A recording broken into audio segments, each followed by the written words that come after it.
सब ही सुलभ सब दिन सब देसा, सब ही सुलभ सब दिन सब देसा, सेवक सादर समन कलेसा।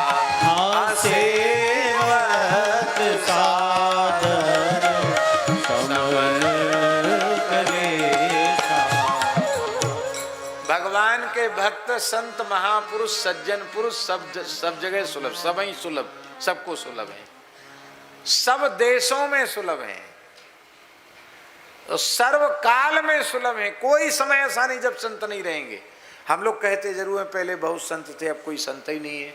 अरे भैया, आपकी नजर ऐसे ठीक नहीं है, आपकी दृष्टि हो तो आपको आज भी संतों का दर्शन होगा। संत नहीं होंगे तो संसार कैसे रहेगा। आग लगी आकाश में, झरी झरी गिरत अंगार, संत न होते जगत में तो जरी जातो संसार। संत हैं सब ही सुलभ सब दिन सब देशा, सब देशों में, बस सेवत सादर समन कलेशा। आदर पूर्वक संत का सेवन करो तो आपके क्लेश मिट जाएंगे। हमारे महाराज जी कहते थे कि आपके घर का सीधा साधा बूढ़ा बैल यदि है तो उस बैल को बैल मत कहो, उस सीधे साधे बैल को संत मानकर सेवा करो तो आपका काम बन जाएगा, क्लेश मिट जाएगा।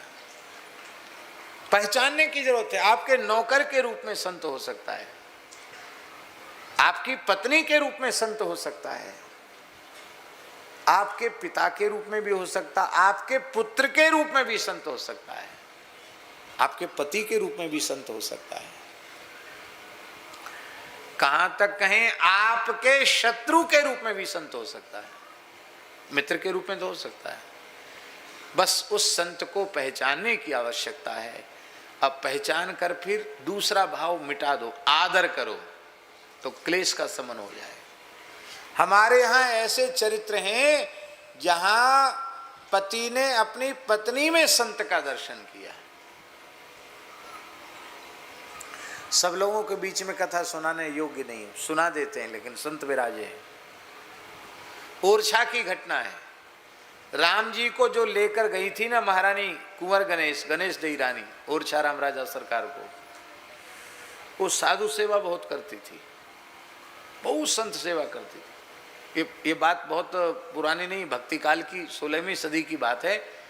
अब तक जब तक देश स्वतंत्र नहीं हुआ था तब तक ओरछा में राम राजा मंदिर में साधु सेवा होती थी। हमारे पूज्य गुरुदेव भक्तमाली जी 8 महीने रहे राम राजा मंदिर में, साधुओं के आसन लगते थे वहां मंदिर में, और मंदिर की तरफ से साधु सेवा होती थी वहां। ये बात 70-80 साल पुरानी बात है, उस समय तक। अब नहीं होती, अब सरकारी मंदिर है। तो महारानी के समय संत सेवा होती थी। उन संतों में एक बहुरूपिया आ गया। वो संत नहीं था, वो तो बदमाश था, और संत के वेश में आ गया। और रात को उसने महल में से कुछ मूल्यवान वस्तु बटोरी, बांध ली, सोना चांदी, और रानी से बोला कि कहाँ है खजाने की चाबी। और अर्धरात्रि का समय था महाराज जी। रानी गणेश देई भजन कर रही थी, नाम जप कर रही थी। वो संत तो था नहीं, वो तो बदमाश था, संत वेश में था, छुरी लिए हुए था। छुरी दिखाई, बोले बता कहाँ है चाबी खजाने की।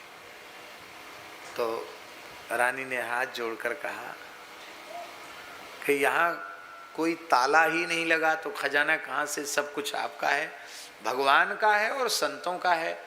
आप नाटक करके हमको भुलाओ मत, आप तो संत भगवान हैं, आपके लिए कोई रोक टोक नहीं है, जहाँ इच्छा हो वहाँ से ले लो, यहाँ कोई ताला वाला नहीं लगा है। उसने सोचा कि मैं खोज भी नहीं पाऊंगा इसको, मैं मार डालूं रानी को, तब अपने मन का काम करूं। दुष्ट था वो तो उसने पैनी छुरी का फेंक कर प्रहार किया रानी के ऊपर।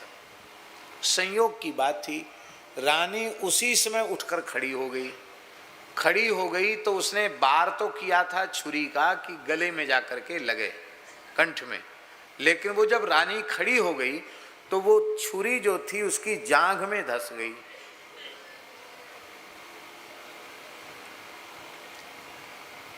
अब जो प्रहार था वो चूक गया, निशाना चूक गया। तो वो जो तो चोर था वो सामान वहीं छोड़कर वहां से प्राण बचाकर भाग गया कि अब रानी तो चिल्लाएगी। चिल्लाते ही, यहाँ तो राजा का महल है, यहाँ तो सिपाही सब कुछ है, हमारी तो बड़ी मरम्मत हो, प्राण बचा के वो भाग गया।